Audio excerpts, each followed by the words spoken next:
Bonjour, aujourd'hui je vais vous proposer une petite vidéo pour des sujets, ça va être les betteraves rouges. Et donc, eh bien, je vais vous montrer, ou pour ceux qui ne connaissent pas bien sûr, comment faire des betteraves rouges en bocaux. Donc voilà, j'ai quelques betteraves rouges, enfin quelques-unes, j'en ai quelques kilos on va dire, à préparer. Donc bien si vous voulez on va faire ça ensemble. Donc pour commencer, j'épluche les betteraves rouges. Donc là, pas de secret, hein, tout le monde sait éplucher une betterave rouge. Alors, pas facile des fois parce qu'elles sont grosses et c'est pas toujours évident, mais ça va se faire.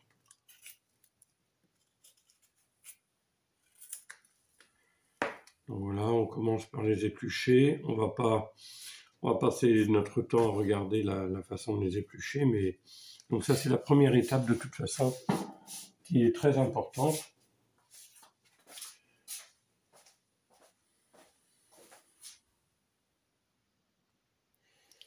Bien ben voilà, là toutes mes betteraves rouges sont épluchées. Vous voyez là, ah, il y en a vraiment il y a quand même des grosses, hein. C'est de la betterave rouge longue. Ça c'est de la longue et ça c'est de la ronde. Deux variétés différentes. Je trouve que celle-ci est un peu plus sucrée, la longue. Donc voilà, maintenant on est rendu à cette étape-là. Je vais les reprendre une par une pour les couper en petits cubes.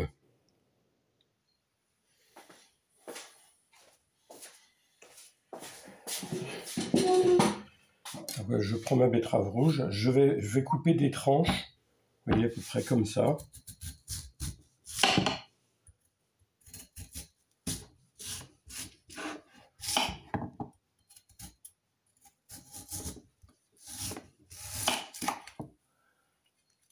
Encore comme ça.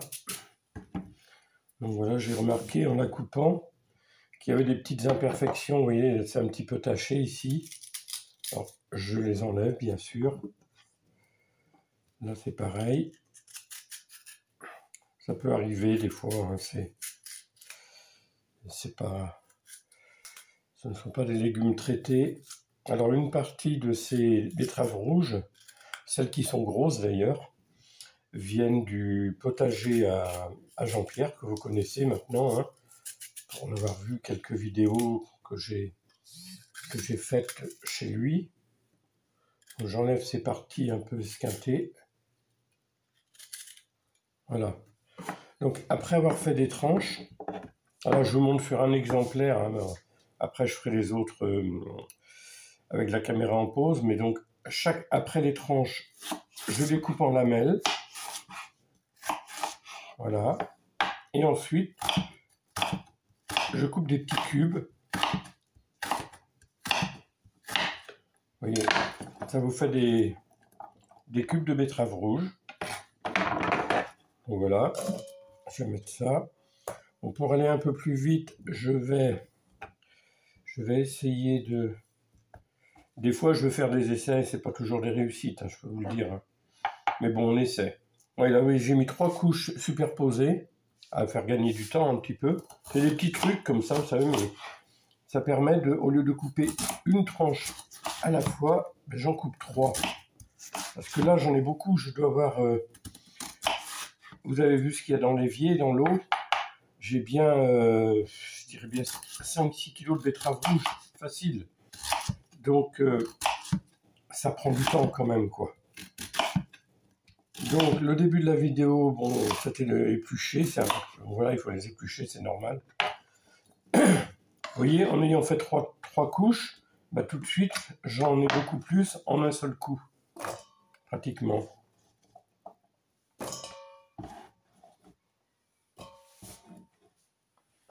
Donc voilà pour cette partie de la coupe en cubes.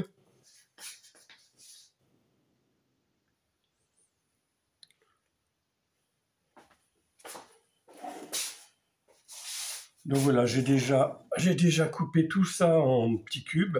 pour stériliser en bocaux. Puis pendant que j'y suis, bon, je pense que beaucoup d'entre vous doivent le savoir, mais en fait, pour ceux qui ne le sauraient pas, là je vais en profiter, vu que je suis sur de la betterave rouge fraîche, eh bien je vais en profiter pour en râper, un peu comme des carottes râpées. Alors, vous avez dû faire des carottes râpées, certainement. Eh bien, la betterave rouge râpée comme ça, crue, c'est vraiment excellent. Et l'avantage, en la mangeant crue, râpée comme ça, eh bien, vous avez toutes les vitamines, bien entendu. Alors qu'on perd, en stérilisant en bocaux, on perd quand même, malgré tout ce qui est cuit de toute façon, on perd un pourcentage de vitamines. Et là, donc, vous voyez, je vais les râper. Ça va me faire une entrée en même temps pour ce midi. Je fais coup doux. Donc, pareil, je le dis parce que ça paraît évident. Bon, pour tous ceux qui connaissent ou qui sont habitués, ça paraît évident. Mais je suis persuadé qu'il y a des gens qui ne savent peut-être pas que les betteraves rouges, on peut les râper comme des carottes et les manger crues avec une petite vinaigrette. Vous faites une petite vinaigrette ou sans rien, ou simplement du jus de citron. Moi, je mets avec, quand je fais ma crudité de betterave rouge, je mets un petit peu d'ail et un peu d'échalote, très peu, mais j'en mets un petit peu quand même, du sel, du poivre, un peu de vinaigrette, ou je vous dis du jus de citron. Donc voilà, ça c'était au passage, puisque j'étais en train de les faire, je me suis dit tiens, je vais en parler quand même, et puis si ça peut rendre service à certains, pourquoi pas.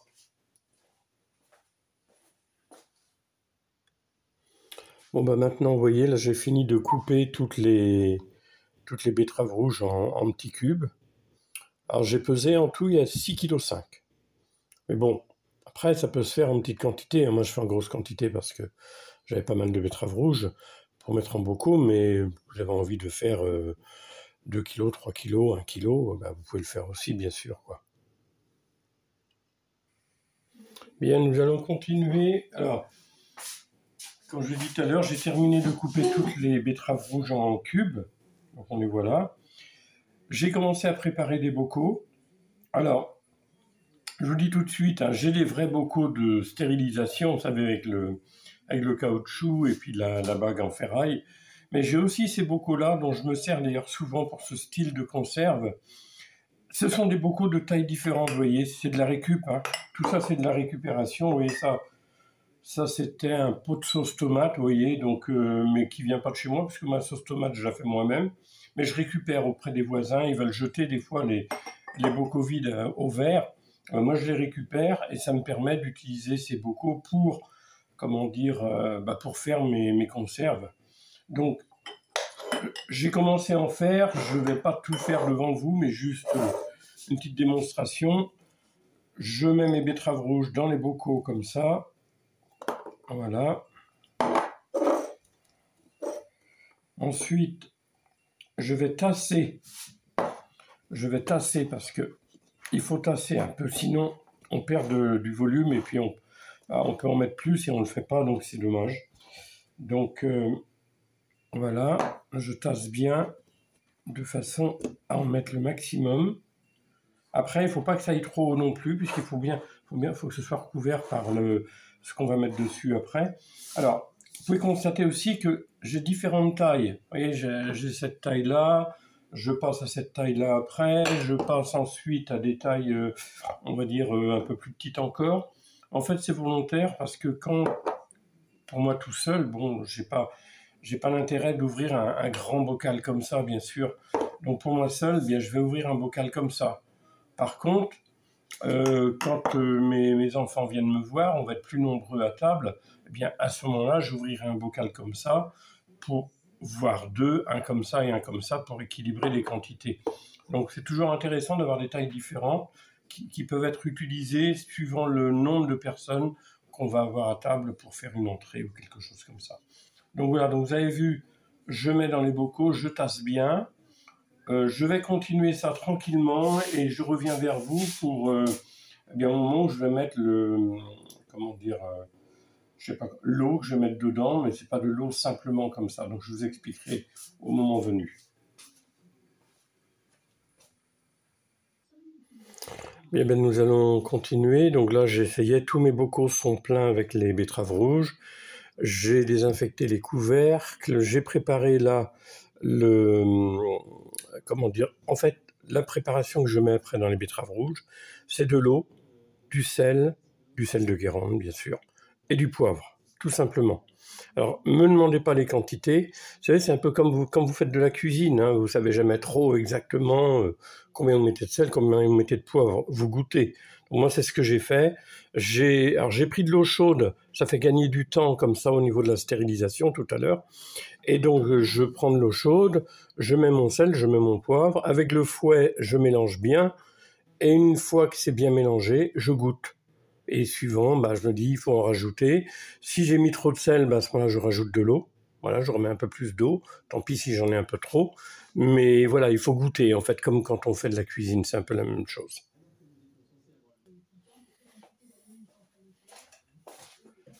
Bien, je prends comment dire, le bocal, bien sûr.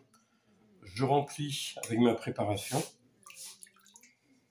Voilà, je viens à 1 cm du bord à peu près, pas plus, parce que si on met trop, ça marche pas bien, le couvercle va se compresser, il risque d'y avoir des fuites, donc il faut être à 1 cm du bord du bocal. Comme ça, les betteraves sont bien recouvertes. Ah, il se peut qu'il y en ait là en ce moment qui vont pas être très très bien recouvertes, mais en cuisant, en stérilisant, elles vont cuire. Donc automatiquement, ça va se tasser un petit peu et ça va reprendre sa forme normale. Donc ensuite, je prends mes couvercles, je ferme bien, je bloque.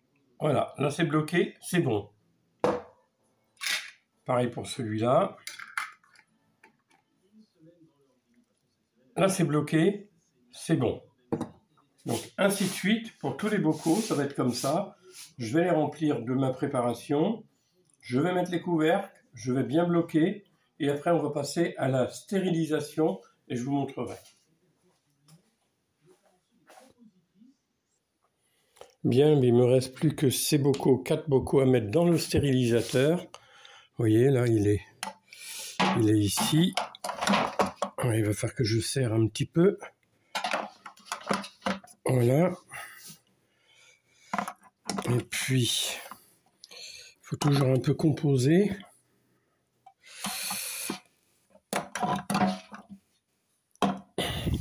Donc là, j'ai disposé les bocaux dans le stérilisateur. Ensuite, je vais mettre de l'eau chaude à recouvrir les bocaux. Donc on se retrouve dans quelques petites secondes. Et voilà, là j'ai donc mis le stérilisateur sur le gaz. J'ai mis de l'eau chaude à l'intérieur. Je mets toujours de l'eau chaude, ça fait gagner en temps. Et de toute façon, il y a de l'eau chaude dans le ballon d'eau chaude de la chaudière. Donc autant l'utiliser et ça fait économiser du gaz. En partant avec de l'eau chaude dès le départ, on gagne du temps quand même. Et là, je vais remplir suffisamment pour recouvrir, je ne sais pas si vous le voyez, celui-là. Là. C'est celui qui est le plus haut. Il faut absolument que l'eau soit au-dessus des couvercles. Alors comme c'est celui qui est le plus haut, il faut que l'eau submerge le couvercle de minimum 1 cm. Et là, on est tranquille. Maintenant, il n'y a plus qu'à attendre que la stérilisation se fasse. Je mets le couvercle. Voilà, c'est pour ceux qui connaissent, ils vont reconnaître tout de suite. Hein, c'est un stérilisateur que tout le monde utilise quand on pratique la stérilisation. Et donc, on se retrouve tout à l'heure. Alors maintenant, il faut quand même que je dise ça. Maintenant que ça a commencé, il faut porter à ébullition. Il faut que ça bout. Et à partir du moment où ça bout, je vais baisser le gaz pour garder un frémissement, c'est-à-dire que ça bout doucement. Et à partir de ce moment-là, je compte 1h45 minimum. Pendant 1h45, il faut laisser les bocaux dans l'eau en train de frémir. Donc un petit bouillonnement. Alors, je vous dis de baisser le gaz parce que je connais des gens qui, ça bout, ils laissent le gaz à fond. Alors ça bout, mais ça ne sert à rien. C'est pas pour ça que ça va être mieux. Et ils gaspillent du gaz bêtement pour rien. Donc, dès que c'est à ébullition, on diminue le gaz jusqu'à ce qu'on ait un petit frémissement et on laisse comme ça. Et donc là, on est parti pour 1h45. Mais je dis bien 1h45 à partir du moment où l'eau bout. Pas maintenant. Là, on attend que l'eau bout et après, on comptera 1h45. Bien, bon voilà, donc maintenant, donc il y a eu comment dire, 1h45 de stérilisation. Je les ai laissés refroidir. Bon, il s'est passé des heures depuis, bien entendu. Et donc voilà. Alors, ce qu'il faut faire surtout, vous les étiquetez. Je ne sais pas si on voit là. Ouais, 31, 24. Donc, il faut les étiqueter, bien sûr, c'est normal.